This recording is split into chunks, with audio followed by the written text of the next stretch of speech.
My name is Summer. Right now, I'm on the receiving end of a tirade from my mother-in-law over the phone. Why on earth is the house gone? What in the world were you thinking doing something like this?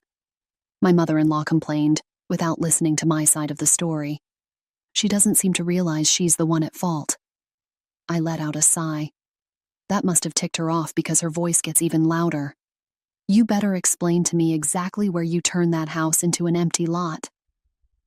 Well, let me start from the beginning. I decided to give my mother-in-law a full account of what led to this. The story takes us back to when I was a college student. My long-lived grandfather passed away, and a dispute over his inheritance had erupted in our family. It wasn't a squabble over money, though. The issue was about what to do with Grandpa's old house. It would cost quite a bit to dispose of it. On the other hand, everyone in the family already owned a house or an apartment. Managing another property, my grandpa's house, seemed too much to ask. That's when the buck passing began. Even though the house was old, it was still livable, and the land that it sat on belonged to my grandpa too. Inheriting it could be a good asset, and it seemed perfect for someone wanting to live alone. That's when I volunteered to take over the house, with an enthusiastic, "Sure, go ahead," from everyone. The old house and land became mine. So while I was still a university student, I became the owner of a house and land. There were inheritance taxes, of course, but that was a separate matter. I temporarily borrowed money from my parents and worked part-time jobs to pay them back. By the time I graduated from university, the house and land were truly mine. After graduation, I started working at a publishing company. Then, a friend introduced me to a great guy, and we started dating. That's my husband, Robert. He agreed to live with me in my grandfather's house. The house was old and not very convenient, but Robert never complained. I appreciated him for that. This is why I enjoyed our newlywed life. However, our blissful married life soon faced an unexpected turn. One day, my mother-in-law visited us and said, "We want to move out of our current apartment. Can we stay here until we find a new place?" Her family included herself, my father-in-law, and my sister-in-law. In other words, 3 people would be moving into our home. I was lost for words. Well, I stuttered, to which my mother-in-law responded with a sly grin.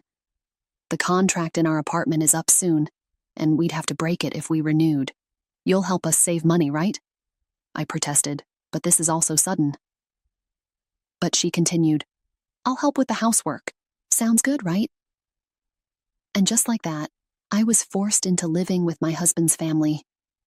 Luckily, our house was spacious, and we had rooms to spare. There would be no problem accommodating everyone. And from my perspective as someone who kept working after marriage, having my mother-in-law's help with housework seemed like a good thing. But I couldn't shake off the fear that living together might strain our currently pleasant relationship. "I hope we can get along well," I mumbled, despite some anxiety. Our cohabitation began. However, living together quickly proved troublesome. My mother-in-law and sister-in-law were always goofing around and never helped around the house. Even worse, my father-in-law would come home late at night and demand that I prepare meals. First, I put up with it, but my patience soon wore thin. "Please help me with the housework, mother-in-law." That's what she promised me first. Did I? She feigned innocence. Then my sister-in-law chimed in. "How dare you talk back to your husband's parents? You're so insolent for a daughter-in-law." "But this is my house," I argued. "So what if it's your house? You are our daughter-in-law, aren't you?" "Well, yes, but whatever is our daughter-in-law's is ours, right?" I was too flabbergasted to reply. In the end, my mother-in-law and sister-in-law continued their ways. They partied all the time and never lifted a finger to help around the house.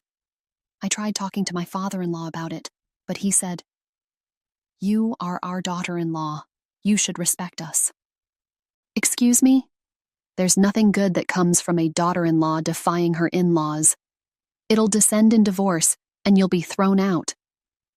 My father-in-law seemed to be under some misunderstanding. Surely if I were a stay-at-home wife without a job, I would have concerns about life after divorce. but I have a job and own assets, such as a house and land. Being told to divorce doesn't hurt or itch me in the least. Besides, whether to divorce or not is something my husband and I should discuss and decide, not my in-laws. I was irked, but there was no point in talking back any further. I'll take it as a good thing that I understood they wouldn't listen anyway, I muttered to myself. But it wasn't that easy. When I brought up the subject of moving, both my father-in-law and mother-in-law would change the topic. They'd find this or that reason to keep delaying leaving. Thinking it was strange, I consulted my husband. Do you really think they intend to move out? Now that you mention it, they do seem to be dragging their feet. I don't like the thought of them squatting here indefinitely. They might have a reason. We should look into this. Yeah, let's ask our private detective friend. So, our opinion was settled. At any cost, if we had to pay for the move, we wanted my mother-in-law and sister-in-law out. That was my first wish.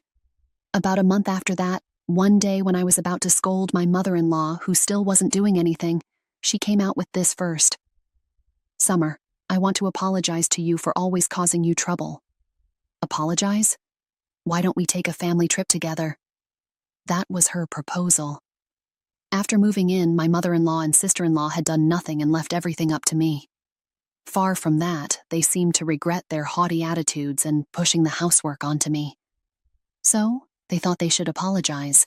It seemed they discussed and concluded that a bonding trip would be the best. Needless to say, I thought if they felt that way, they should leave.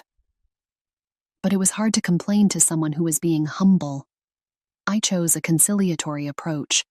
Both of us may have misunderstandings. It might be nice to go on a trip. Do you agree? My mother-in-law was so delighted, then my sister-in-law also happily added, We were thinking of an overseas trip. Where would you like to go? Anywhere is fine. Well, we'll decide. Oh, right. Suddenly, my sister-in-law interrupted herself. She turned to me with an apologetic look. See, we don't have any money right now. Huh, you don't have money? They had no money but proposed a trip? Really, they were exasperating people. That aside, saying that they had no money could only mean one thing. As I was thinking, the exact words I expected came out of my sister-in-law's mouth. Could you lend us some money? Just as I was thinking to refuse, my mother-in-law said something unexpected. Your dad is retiring, so he will receive a retirement bonus. We can pay with that. You just have to front the money for now. Bye, Dad. She means my father-in-law. Given his age, his retirement was indeed due. Moreover, the retirement bonus wasn't a mere presumption. It's a guaranteed sum of money that will surely come.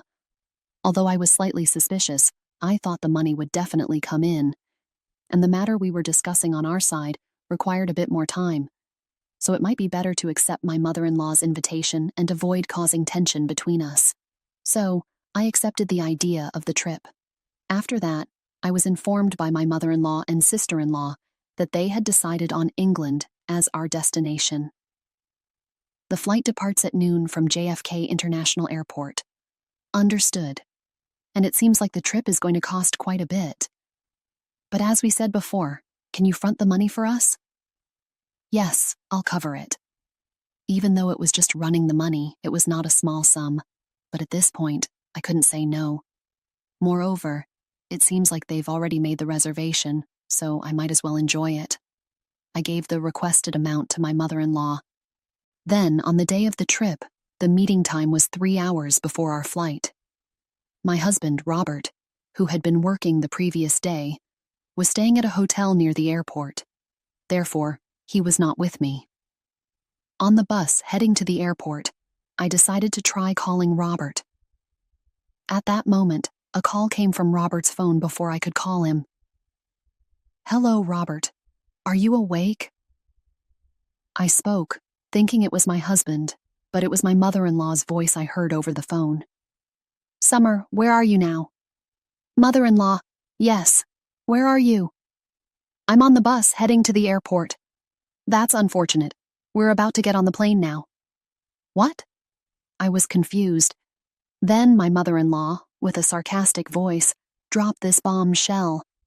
Actually, We're leaving at 9. Sorry, you lied to me. It's a family trip, so we're going to enjoy just as a family. What about my ticket? Canceling right on the day of departure? Is that fine? You were never included in the plan. My mother-in-law laughed loudly. Apparently, this was all part of her plan. As I clutched my phone in frustration, my sister-in-law's voice came on. Are you upset? You're upset, aren't you? Do you enjoy this kind of thing? It's fun. By now? At that moment, the line went dead with a strange noise, and the call was cut off. Immediately, I called back my husband. I could hear the ringing, but it wouldn't connect. Ultimately, I arrived at the airport just before the flight's departure time. When I asked the airport staff, they said that the plane had already entered the runway. There was nothing I could do but see the plane off. It would take a little over 15 hours for the plane I waved goodbye to arrive at its destination, and my mother-in-law and her cohorts would be back in about 10 days. I had plenty of time. Play games with me, and I'll show you who's the better player. I went straight home. I immediately contacted a demolition company and asked them to tear down my house. I also contacted a moving company to haul out all the belongings in the house. But it wasn't just my stuff in the house. There were things belonging to my mother-in-law, father-in-law, and sister-in-law. And because this was so sudden, I didn't have a new home ready. After some consideration, I decided to use one of the warehouses that was part of my grandfather's inheritance. This warehouse was something my grandfather had used for his business, and nobody was using it now. However, there was a large parking lot in front of the warehouse, which was currently being used by the people in the neighborhood. I had everything moved to that warehouse. After that, I notified my parents that I was going to rebuild the house. My parents asked why, but I told them I'd explain the details later and hung up the phone. I finally had a chance to take a breather when it was late at night. I had just fallen asleep when I noticed my phone ringing. It was an unknown number, and it was early morning, still dim outside. I hesitated but decided to answer the phone. Hello, is this Summer? The person on the phone was my husband, Robert. What do you want now? I replied. Sorry, has your fever gone down now? He asked. What? What are you talking about? I was confused. I heard you had a high fever, Robert explained. As I listened more carefully to my husband's story, I could see my mother-in-law's careful maneuvers. Apparently, Robert had been told the correct meeting time. In other words, because the meeting time was early in the morning, he had purposely stayed at a hotel near the airport. When he went there at the meeting time, he quickly noticed that I wasn't there. When he asked my mother-in-law about it, she told him that I had gone to the hospital with a high fever. Robert was worried about me, but he thought he couldn't call the hospital. Furthermore, my mother-in-law pretended to be passing on a message from me and told Robert to enjoy the trip. So he thought he would enjoy the trip for my sake and departed without contacting me. But I guess my mother-in-law knew that Robert would call me eventually. I thought aloud. She called me on Robert's phone just before departure. After they had riled me up, my sister-in-law pretended to accidentally break Robert's phone. Robert believed my sister-in-law's words, that it wasn't on purpose, and forgave her on the spot. But during the flight, he realized something was strange and called me as soon as he arrived at the hotel. You've got to be kidding me. Even my sister wasn't on it. What the hell are they doing, Robert? I exclaimed. Are you pissed at what they did? Of course. I was looking forward to going on the trip with you, Summer, he replied. So it seems that Robert had nothing to do with it, I concluded. If that was the case, I decided to get my husband's cooperation. I discussed the ongoing plan with Robert. So that's how things are moving, I said. I see. That sounds interesting, he responded. I've prepped everything, Robert. You just need to act like you're enjoying the trip, I instructed. Understood, he confirmed. And I have one favor to ask, I added. A few souvenirs, that was. Bring back some souvenirs for me, and also some for my colleagues, I requested. This was my only concern. Whenever one goes on a trip, it's customary to bring back souvenirs for colleagues at my workplace. In fact, I had even been asked to buy some branded items. I could say I was left behind, but that would be too embarrassing. It was a dilemma for me. But if Robert was on my side, it would change the situation. Now everything was settled. I provided the list of souvenirs to Robert and focused on what I needed to do. After sunrise, I had a demolition team come over. After getting a quote, they immediately began tearing down the house. The work finished quickly, and the plot of land was cleared in no time. A few days later, my in-laws returned home. They started causing a commotion in front of the empty plot of land. Then they called me and started complaining nonstop. That's the whole story. Did you understand?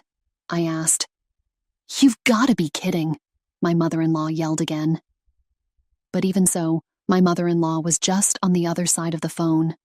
I wasn't scared at all, so I calmly retorted, well, it's pointless to say anything now. I've already demolished the house. What happened to our belongings? Did you dispose of them? She demanded. No, I didn't dispose of them. I'm keeping them, I asserted. You are nothing but a thief, she accused. I'm only keeping them. I'll return them if you pay, I clarified. Pay for what? She queried. For the trip and the moving costs. You did say you would at least pay for the trip, didn't you? I reminded her. She hesitated. See, you should pay up soon, I insisted. At that, my mother-in-law fell silent. It seemed she was at a loss for a reply. Then I heard my sister-in-law whispering from behind her. At once, my mother-in-law asked me energetically, before anything, I wanted to know if our belongings are safe. Where did you take them? They are in the warehouse my grandfather used to use. Anyway, I won't return them unless you pay, I declared. But your husband's retirement pension is coming, isn't it? She tried to negotiate. That, yes, but, she stammered. Then please pay me back. I'll return your belongings once you do, I proposed. With that, I hung up. Still, my mother-in-law kept calling incessantly. Finally annoyed, I blocked all her calls. Feeling refreshed, my husband Robert arrived at the weekly mansion where I was staying. I'm back, Summer, he announced. Welcome back. Did you bring any souvenirs? I inquired. Of course I did, he replied. Thank you, I said gratefully. I had considered returning to my parents' home. However, I didn't want to worry them, so I informed my parents that we would be living in a weekly mansion for a while as we were rebuilding our house. Then I actually rented the weekly mansion and moved there. I've been staying in touch with Robert regularly and had informed him about the move, so after his return, he came directly to me. My in-laws must have found it strange that he was acting separately. I was nervous about getting found out, but I'm glad things worked out this way. By the way, Summer, if you get money from Mom, do you plan to forgive her? Robert asked. If she promises not to interfere in our lives in the future, I plan to return her belongings and forgive her. I'm just wondering if she'll pay up without a fuss, I admitted. Don't worry, the warehouse is locked, and she can't take anything out without paying me back. There's no way to get into the locked warehouse. If they think it's possible, they'll give up and pay. I was confident about this. However, I couldn't expect a reasonable response from my in-laws who lacked common courtesy. I was reminded of this the following early morning. My phone rang in the dim morning hours. Oh, at this hour, I muttered sleepily. It was another unknown number. When I answered the call, the person on the other side said, I'm sorry for calling so early in the morning. I'm from the police. Police? I instantly woke up, sitting upright and listening intently to the conversation. There had been a disturbance at my grandfather's warehouse. A local resident who uses the warehouse parking lot had reported it. When the police arrived, they found an intruder causing a ruckus in the warehouse and apprehended them. So, you've caught the culprit, I said. But the intruder says they're a family member of the warehouse owner. They asked us to contact the owner, the officer explained. Wait, my family? I had a bad feeling. When Robert and I rushed to the scene, several police cars were parked there, and in one of them were my in-laws. Summer, help us, my mother-in-law pleaded. My suspicions were confirmed. The intruders were my in-laws.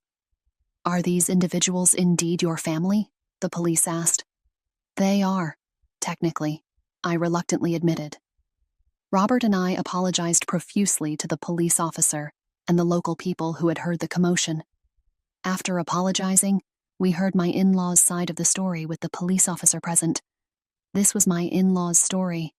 They claimed they didn't have enough money to cover the moving and travel expenses I had asked for. Apparently, they had spent my father-in-law's retirement funds on traveling and repaying their own debts. That was challenging enough, but then my sister-in-law chimed in with, "I've got a blind date tomorrow. Where are my clothes?" After some squabbles, they decided to take just what they needed from the warehouse. That's why the three of them broke into it. But once inside, they found photos of us partying with men, mixed in with our belongings. This was a result of the investigation I had commissioned. In fact, when Robert and I asked a private detective to investigate my in-laws, it turned out that my mother-in-law and sister-in-law had been goofing around with men from the nightlife industry, pouring quite a lot of money into them. They had even taken on debts, some of which they repaid using my father-in-law's retirement funds. On the other hand, my father-in-law was having an affair with a younger woman from his workplace. Despite the nice ring to his retirement, the truth was that he had been fired for his affair.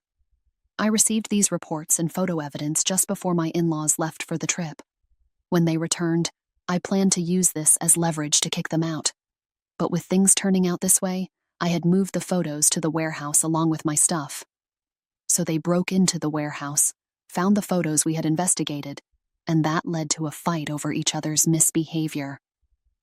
Seems like that's the punchline of this whole fiasco. They totally brought this on themselves, I murmured. My mother-in-law shouted at me in anger. What were you planning by taking these photos? Like I care, I retorted. My father-in-law yelled, "What have you done? This could ruin our family." "Well, that's your fault, isn't it?" I snapped back. "What? How dare you as a daughter-in-law?" he fumed. "Enough. If you have complaints, I'll sue you for trespassing," I warned. Realizing this, the three of them promptly quieted down. However, it was clear that none of them had the means to pay me back, so I proposed another option to them. "Would you rather work at a cannery to pay me back or get arrested for trespassing?" Predictably, they chose the former, and I managed to get them jobs at a friend's cannery. They're working there every day now, earning the money they owe me. Meanwhile, I rebuilt a house on the land where my grandfather's house once stood. It's a brand new house that still retains traces of my grandfather's house. Robert and I are starting our married life anew in this convenient new home.